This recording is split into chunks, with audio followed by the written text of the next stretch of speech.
Eso es un bonus track, solo para los que estaban acá. Saludamos también a nuestros hermanos que nos van a ver desde la casa, aquellos que ya están en el comando, listos para el conteo de votos. No sé qué pasó hoy día, pero hoy día sí, para que quede grabado para la posteridad, porque esto queda en YouTube para toda la vida. Cuando esté más viejito me voy a ver y voy a decir, mira cómo era, mira qué lindo era, mira cómo estoy. No puedo decir eso porque ya mira cómo estoy, no sé.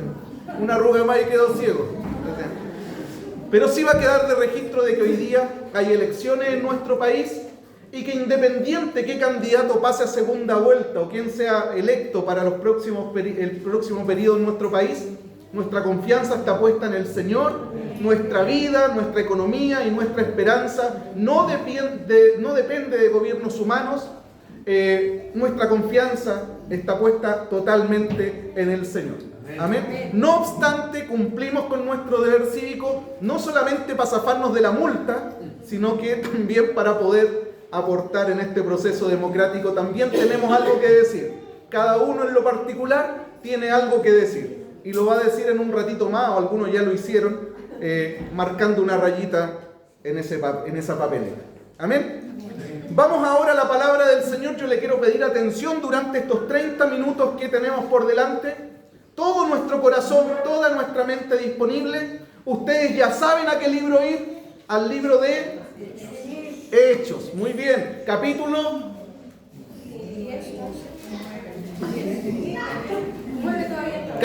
9. Hechos capítulo 9. Nos vamos a centrar esta mañana desde el versículo 10 al versículo 22. Hechos 9 del 10 al 22, dice la palabra del Señor lo siguiente. Había entonces en Damasco un discípulo llamado Ananías, a quien el Señor dijo en visión, Ananías, y él respondió, heme aquí, Señor. Y el Señor le dijo, levántate y ve a la calle que se llama Derecha, y busca en casa de Judas a uno llamado Saulo de Tarso, porque aquí él ora. Y ha visto en visión a un varón llamado Ananías que entra y le pone las manos encima para que recobre la vista. Entonces Ananías respondió, Señor, he oído de muchos acerca de este hombre, cuántos males ha hecho a tus santos en Jerusalén, y aún aquí tiene autoridad de los principales sacerdotes para prender a todos los que invocan tu nombre. El Señor le dijo, ve, porque instrumento escogido me es este, para llevar mi nombre en presencia de los gentiles y de reyes y de los hijos de Israel. Porque yo le mostraré cuánto le es necesario padecer por mi nombre. Fue entonces Ananías y entró en la casa y poniendo sobre él las manos dijo, hermano Saulo, el Señor Jesús que se te apareció en el camino por donde venías, me ha enviado para que recibas la vista y seas lleno del Espíritu Santo. Al momento le cayeron de los ojos como escamas y recibió al instante la vista y levantándose fue bautizado. Y habiendo tomado alimento recobró fuerzas y estuvo Saulo por algunos días con los discípulos que estaban en Damasco. Enseguida predicaba a Cristo en las sinagogas, diciendo que este era el Hijo de Dios. Y todos los que le oían estaban atónitos y decían, ¿no es este el que asolaba en Jerusalén a los que invocaban este nombre? Y vino a eso acá para llevarse los presos ante los principales sacerdotes. Pero Saulo mucho más se esforzaba y confundía a los judíos que moraban en Damasco, demostrando que Jesús era el Cristo. Oremos por favor. Padre, en el nombre de Jesús, queremos en esta hora disponer nuestra mente, nuestro corazón. Te queremos adorar con toda nuestra atención, Señor, puesta en tu palabra, puesta en lo que tú nos vas a decir. Señor, oramos para que tu Espíritu Santo nos ministre poderosamente a cada uno en lo particular y también como iglesia. Señor, en el nombre de Jesús, que nuestro oído, nuestro corazón esté atento a ti en esta hora. En el nombre de Jesús te lo pedimos. Amén. Amén. Mis hermanos, nosotros vimos en los primeros versículos del capítulo 9, vimos a un Saulo lleno de celo, vimos a un Saulo furioso, rabioso, ardiendo en ira, a un Saulo echando chispa por los ojos, que lo único que quería era exterminar, aniquilar, asesinar, eliminar, acabar con cada uno de los seguidores de Cristo. Eso es lo que nosotros vemos en el versículo 1 y 2. Mi pregunta es, ¿de dónde provenía tanta ira? ¿De dónde provenía tanta rabia? ¿De dónde provenía tanto encono contra ellos? Eso lo vimos detalladamente el domingo 2 de noviembre, por lo tanto, si alguno no se acuerda de dónde provenía tanta rabia contra los cristianos, tiene que revisar nuevamente la predicación del día 2 de noviembre, porque ese día nos centramos a explicar exclusivamente de dónde provenía el origen de tanta rabia contra estas personas. Ahora ese celo, esa rabia, fue lo que llevó a Saulo de Tarso a pedirle cartas al sumo sacerdote Caifás para perseguir a todas estas ratas cristianas, para perseguir a todas estas ratas herejes que han salido de Jerusalén arrancando. La premisa es, podrán arrancar de Jerusalén, pero no van a escapar de mi mano. Yo los voy a perseguir y los voy a encontrar. Y cuando los encuentre, los voy a traer de vuelta a Jerusalén, para que ahí sean juzgados, para que ahí sean ejecutados si es necesario. Los voy a seguir, los voy a perseguir, como impuesto interno a los contribuyentes. No se me van a escapar. El objetivo de Saulo era ir a Damasco, capturarlos y traerlos de vuelta. Pero también vimos en los versículos que están más abajo, que algo pasó en el camino, que algo pasó en esa travesía camino a Damasco. Y en los siguientes versículos se nos muestra que Saulo de Tarso tuvo un encuentro glorioso, tuvo un encuentro sublime, tuvo un encuentro tremendo con el Cristo resucitado. ¿Se acuerdan? Y ese encuentro sublime, y ese encuentro glorioso, y ese encuentro tremendo, lo cambió todo en su vida, mis hermanos. Absolutamente todo. No fue el 50% de Saulo el que fue transformado completamente. Ese encuentro lo cambió todo en su vida. Hermano, todo es todo, absolutamente todo. Ese día, todo lo que él sabía acerca de la ley, todo lo que él sabía acerca de las escrituras del Antiguo Testamento, comienzan a calzar perfectamente como un rompecabezas. Y ese día, de ese encuentro glorioso, en ese encuentro y producto de ese encuentro glorioso, él se da cuenta, mis hermanos, ese día sus ojos fueron abiertos, sus ojos espirituales, porque nosotros sabemos que quedó ciego. Pero ese día, a pesar de estar ciego, Saulo de Tarso vio más que nunca, porque sus ojos espirituales ese día fueron abiertos, porque pudo contemplar la gloriosa presencia del Señor. Y él, al unir los puntos, al unir las escrituras del Antiguo Testamento, se da cuenta de que Jesús es el Mesías prometido por los profetas en el Antiguo Testamento. Él se da cuenta de que todo el Antiguo Testamento apuntaba hacia él, que él era el templo, que de él hablaban los sacrificios, que todo apuntaba hacia Jesús. Él se da cuenta que Jesús es el Cristo, que Jesús es el Salvador, que Jesús es el Mesías. ¡Aleluya! De eso se da cuenta en ese momento, todo le calza.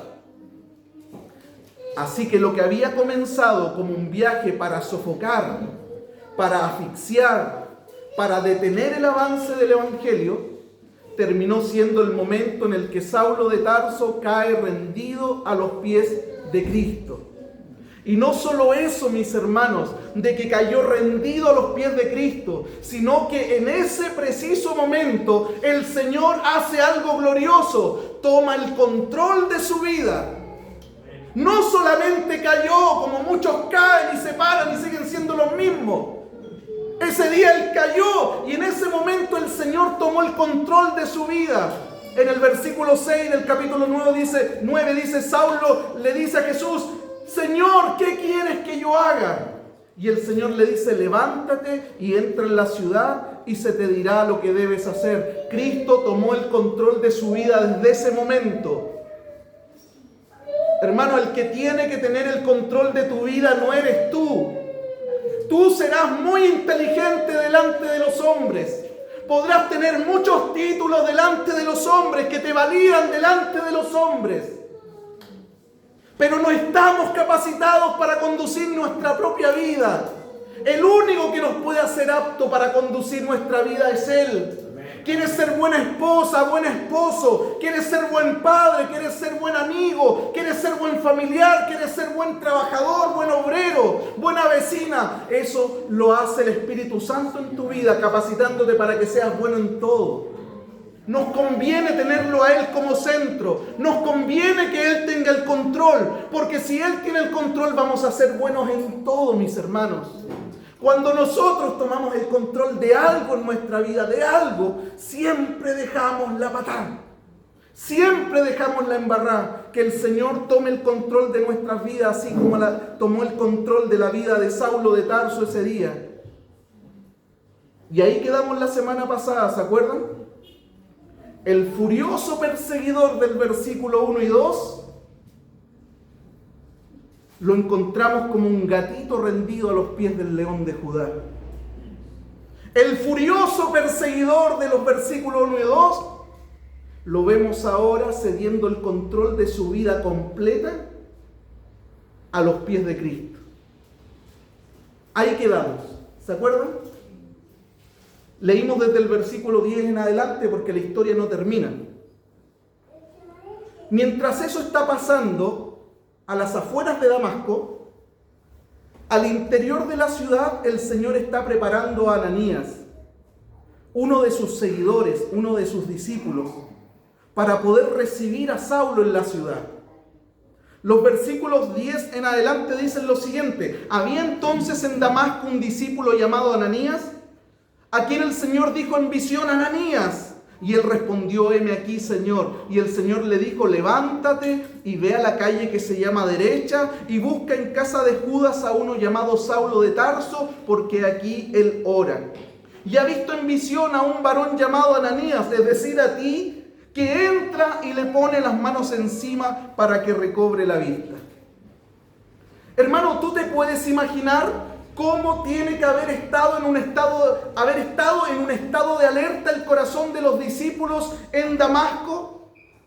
Orando, aterrados de saber de que Saulo de Tarso viene tras ellos y viene para acá. Ese hombre pidió incluso carta del sumo sacerdote para llegar a este lugar, tomarnos prisioneros, capturarnos y llevarnos de vuelta a Jerusalén. ¿Te imaginas tú por un minuto, por un segundo, cómo tiene que haber estado el corazón de los discípulos, de los seguidores de Cristo que salieron esparcidos en Hechos capítulo 8? Por parte baja tienen que haber estado atemorizados.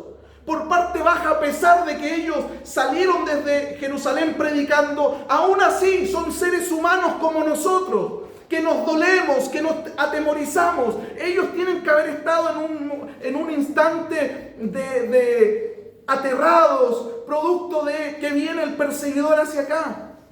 Y me los imagino a ellos clamando al Señor para que los libre de este tamaño perseguidor, para que los libre del asesino de muchos hermanos en la fe. Y ahora de repente, en medio de esa preocupación, en medio de ese miedo válido que muchas veces podemos sentir, Dios le está diciendo a uno de sus discípulos que vaya al encuentro del perseguidor. Yo me imagino a Ananías diciéndole al Señor: Señor, ¿tú estás seguro lo que me estás diciendo? Me estás enviando, Señor, a una misión suicida. Versículo 13, versículo 14 dice: entonces Ananías respondió: Señor, He oído mucho acerca de este hombre. Cuántos males ha hecho a tus santos en Jerusalén. Y aún aquí tiene autoridad de los principales sacerdotes para prender a todos los que invocan tu nombre. En otras palabras, Ananías le está diciendo al Señor: Señor, con todo respeto, pero solo por las dudas. Nosotros salimos de Jerusalén porque nos estaban persiguiendo. Y uno de los perseguidores más crueles, uno de los perseguidores más sanguinarios, uno de los perseguidores que más nos odiaba y que nos quiere matar es él, es Saulo de Tarso, del que tú me estás hablando. Señor, tú me estás pidiendo que vaya al encuentro del enemigo más peligroso del Evangelio. Señor, con todo respeto, ¿tú estás seguro? Versículo 15 y 16, el Señor le dijo: ve, porque instrumento escogido me es este para llevar mi nombre en presencia de los gentiles y de reyes y de los hijos de Israel. Porque yo le mostraré a él, a Saulo de Tarso, cuánto le es necesario padecer por mi nombre. En el versículo 15 el Señor le dice a Ananías: ve. Yo sé los temores, yo sé la contradicción que se está generando en tu corazón hoy día. Tienes que ir al encuentro del perseguidor. Yo sé del temor que puede haber en tu vida. Pero Ananías, necesito que vayas, necesito que obedezcas mi voz. Ananías tiene razón en todo, tienes razón en todo. Pero a pesar de que parezca una locura, debes ir. Tú anda y haz lo que te estoy mandando. Mis hermanos, quisiera detenerme un poquito ahí y citar 1 Corintios 1:18. 1 Corintios 1:18 dice lo siguiente: porque la palabra de la cruz es locura para los que se pierden, pero para los que se salvan, esto es, para nosotros, es poder de Dios. Hermanos míos, muchas de las cosas que hacemos en nuestra vida las hacemos por obediencia a su palabra. ¿Cuántos dicen amén? Amén. Algunas de las cosas que nosotros hacemos incluso no nos agradan hacerlas. Tener que perdonar al que te maldice, tener que poner la otra mejilla. Hay cosas que nuestra carne se resiste a hacer. ¿Pero por qué las hacemos? Las hacemos porque lo amamos y las hacemos porque sabemos que detrás de esos actos de obediencia Dios se siente complacido de sus hijos. Hermanos, muchas veces el obedecer a su palabra va a ser considerado como una locura por muchos. Es una locura en medio de este sistema corrupto, en medio de este sistema caído, hablar de virginidad, hablar de sexo en el matrimonio, hablar de fidelidad, hablar en contra del pecado, hablar de compromiso, hablar de renuncia. Es una soberana locura en medio de este siglo hablar de eso. Pero por lejos siempre será mejor obedecer su palabra, siempre será mejor por lejos obedecerle a Él, a pesar de lo que estemos haciendo parezca una locura. Para Ananías era una locura obedecer una orden como esa. Pero obedecer a Dios, mis hermanos, siempre será lo correcto. Obedecerlo a Él siempre será lo mejor. Porque Él es más sabio que tú, Él es más sabio que yo. Porque Él tiene más información que tú, tiene más información que yo. Porque Él es perfecto y yo estoy en vía de perfeccionamiento. Porque Él es omnisciente, lo sabe todo y yo no. Hay que obedecer su voz, hay que obedecer su palabra, aunque nos parezca una locura. Aunque nuestra mente no logre entenderlo en su total dimensión. Aunque en el mundo se rían y nos tilden de tontos, de fanáticos, obedecer su voz siempre será lo mejor. Ananías tiene que haberse producido en él este choque. Señor, me estás pidiendo que vaya al encuentro del perseguidor de la iglesia, del asesino de nuestros hermanos. Es una locura. Pero vemos más adelante a Ananías obedeciendo la voz de Dios. Y eso es lo que Dios espera de su pueblo. Obediencia a su voz, obediencia a su palabra. ¿Cuántos dicen amén? Amén. Pero mira, mis hermanos, no solo eso. El Señor no solo manda a obedecerlo, sino que esto también es glorioso. ¿Te das cuenta que en las siguientes líneas Dios también le cuenta los planes que Él tiene con respecto a Saulo? Versículo 15, ve, está la orden. Esta orden que parece una locura, pero inmediatamente hay una coma y hay más información. Dice, porque instrumento escogido me es este para llevar mi nombre en presencia de los gentiles y de reyes y de los hijos de Israel. Dios le cuenta los planes que tiene Él con respecto a este perseguidor. ¿Te das cuenta, mi hermano? Dios comparte información con sus siervos. Dios comparte información con sus hijos que le obedecen. Dios comparte información, comparte sus planes con sus siervos obedientes y fieles a su palabra. Hermanos, Dios va a mostrarte cosas. Tú vas a ver cosas que otros no van a ver.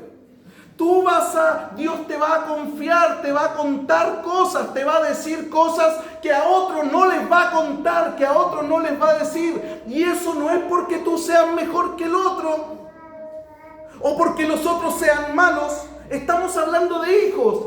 Hay hijos que les manifiesta información y hay hijos que no puede manifestarles información a pesar de que quisiera manifestarles información. ¿Sabes por qué? Simplemente porque decidiste vivir una vida de obediencia a su palabra. Esa es la diferencia, mis hermanos, entre un cristiano y un cristiano. ¿Cuál es la diferencia entre un cristiano y un cristiano? La obediencia a su palabra. Esa es la diferencia.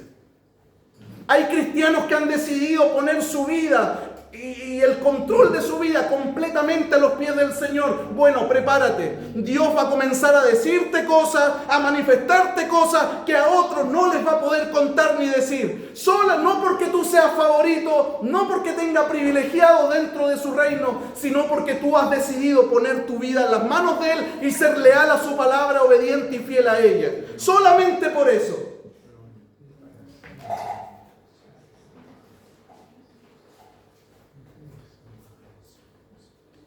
Hay que vivir para la gloria de Dios.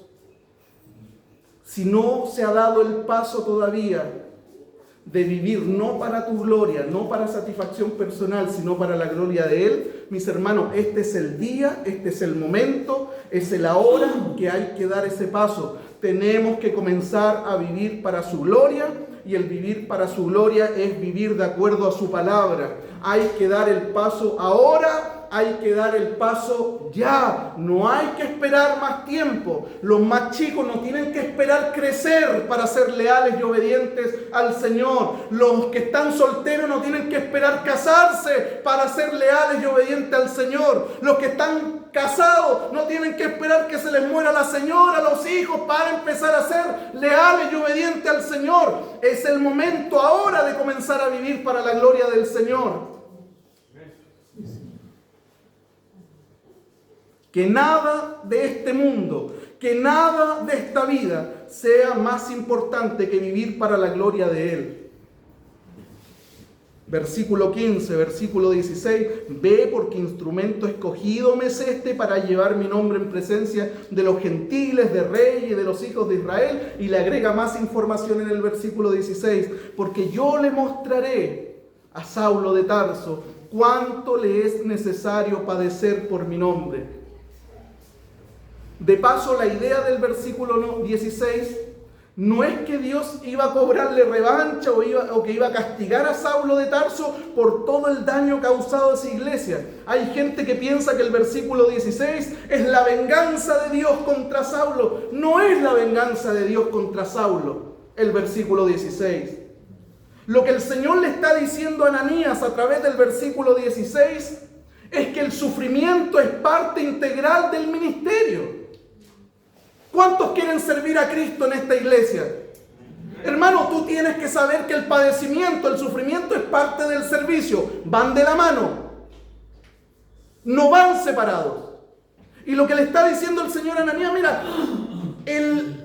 la identificación, la evidencia de que Pablo va a estar predicando el verdadero evangelio es que le va a tocar padecer por predicar ese evangelio. El servicio y el padecimiento van juntos.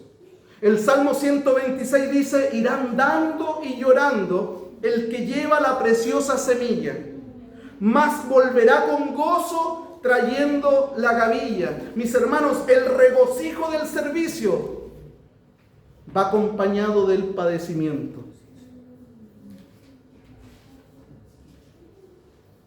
Hermanos, nosotros predicamos a un Cristo que fue rechazado por el mundo. Nosotros predicamos a un Cristo que sigue siendo rechazado por el mundo. Nosotros predicamos a un Cristo que aún dentro de las iglesias sigue siendo bypaseado por los hermanos, que sigue siendo considerado en menos por los hermanos.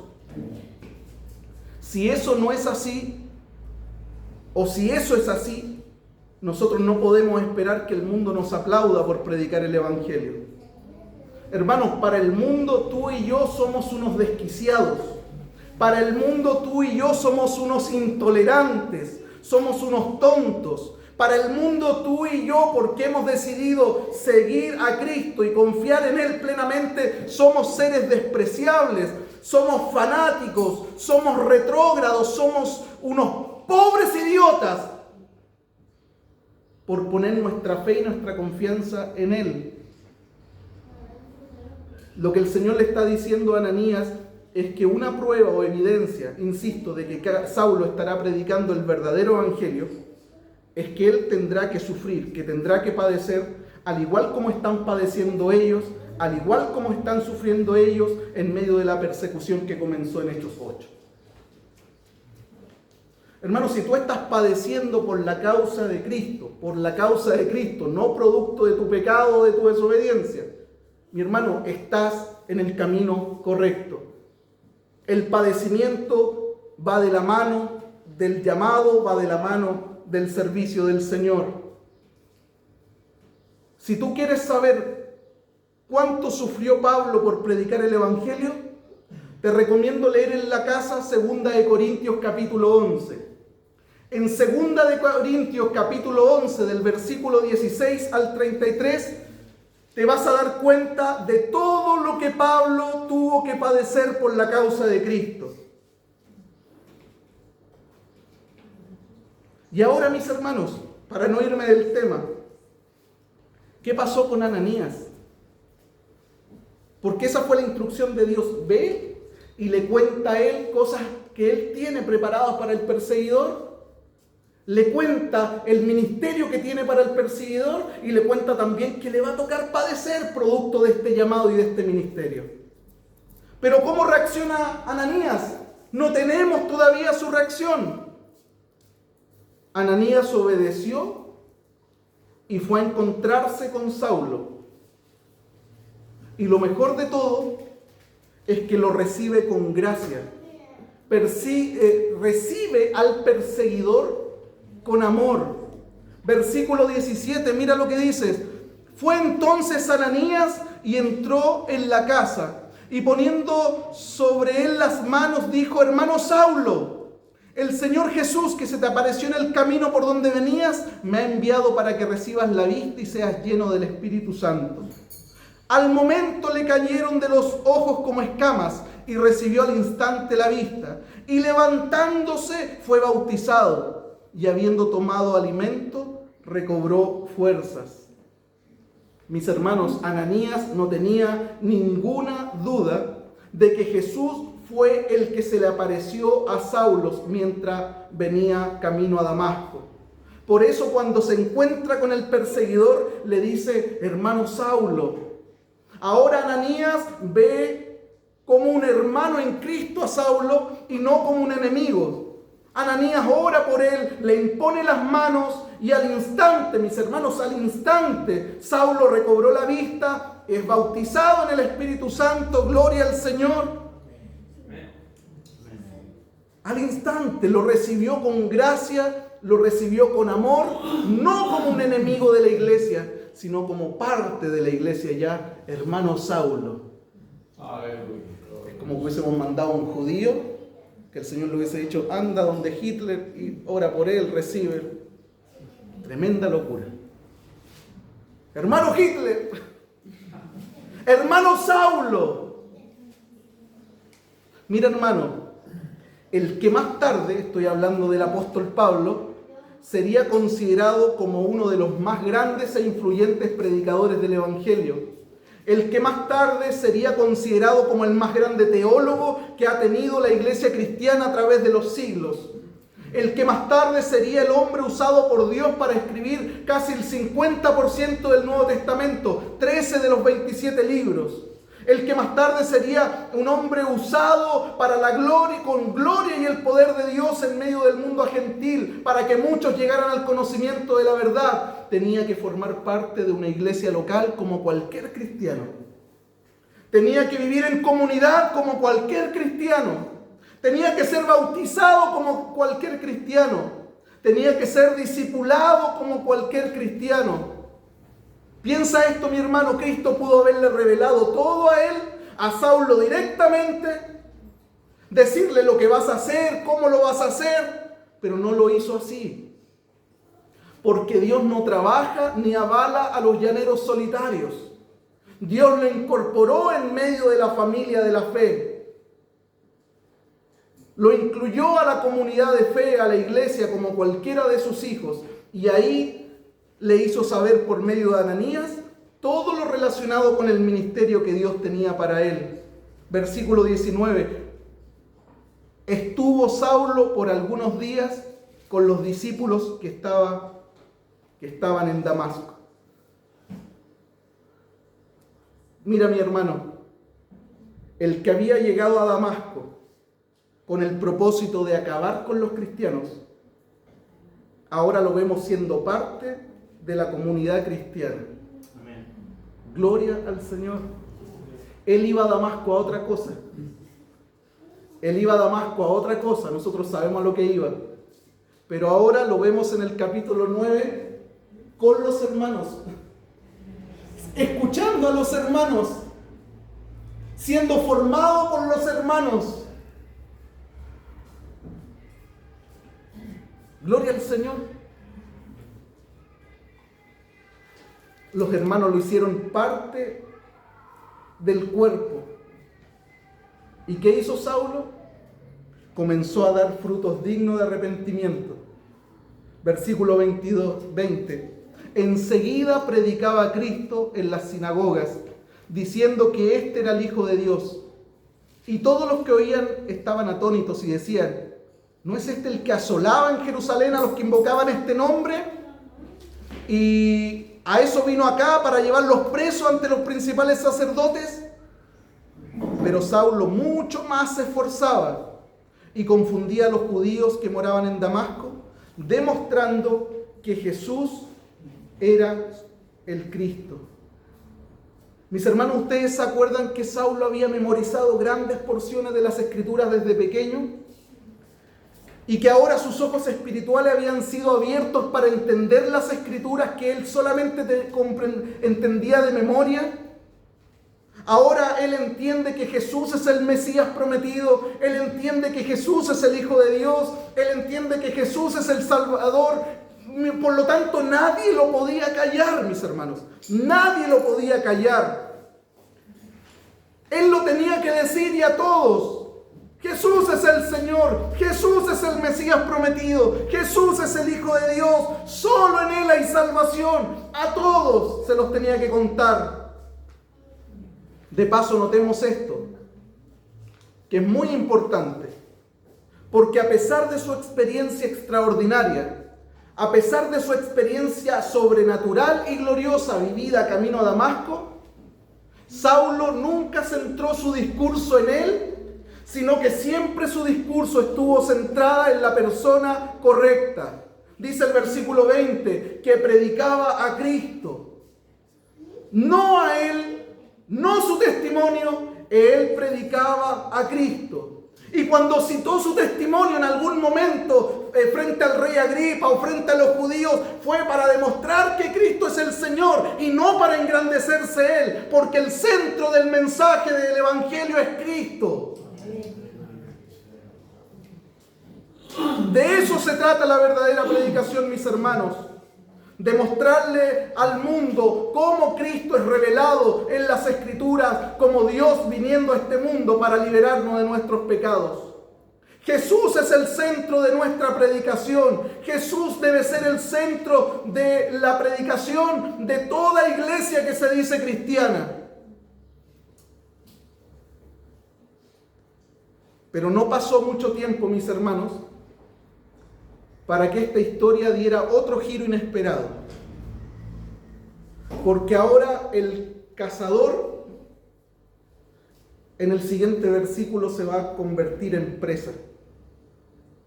El perseguidor en el siguiente versículo se va a convertir en perseguido. Porque los judíos, sus camaradas, ahora van a querer matarlo a él por alta traición. De eso vamos a hablar la próxima semana, eso sí. ¿Ya? En el siguiente versículo,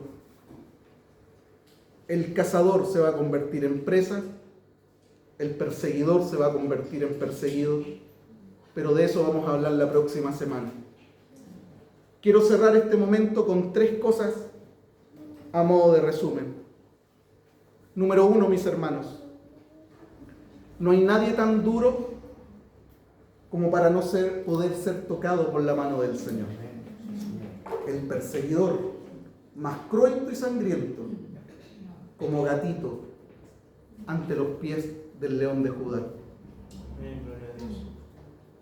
Hermano, sigue orando por tu hijo.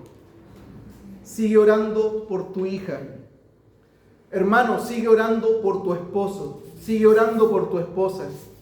Hermano, sigue orando por tu familia, sigue orando por tu madre, por tu padre, por tus hermanos, hermanas, sigue orando por tus parientes, porque no hay nadie tan duro, no hay un corazón tan duro como o que se pueda resistir ante el poder del Señor. Sigue orando por tu familiar. Lo segundo, seamos obedientes como Ananías. Obedezcamos su palabra. No importa si nuestra mente o nuestro cuerpo se resiste y se opone. Si nuestra carne se resiste o se opone. Con el poder del Espíritu Santo podemos vencer. Con el poder del Espíritu Santo podemos obedecer. Seamos obedientes a su palabra. Y lo tercero, mis hermanos, el servicio siempre traerá consigo emparejado el padecimiento. Vamos a sufrir por su causa, sí, pero va a llegar el día en que Él nos recibirá en su gloria y nos dirá: adelante, buen siervo, buena sierva y fiel, en lo poco fuiste fiel, sobre mucho te pondré, entra en el gozo de tu Señor. Y ese día las lágrimas no serán de tristeza, mis hermanos, sino que esas lágrimas serán de alegría de estar frente al que lo llena todo y en todos. Póngase de pie, por favor. Póngase de pie. Cierre sus ojos por un instante y dele gloria al Señor. Dele gloria al Señor, que vive y reina por los siglos de los siglos. Aleluya, Señor.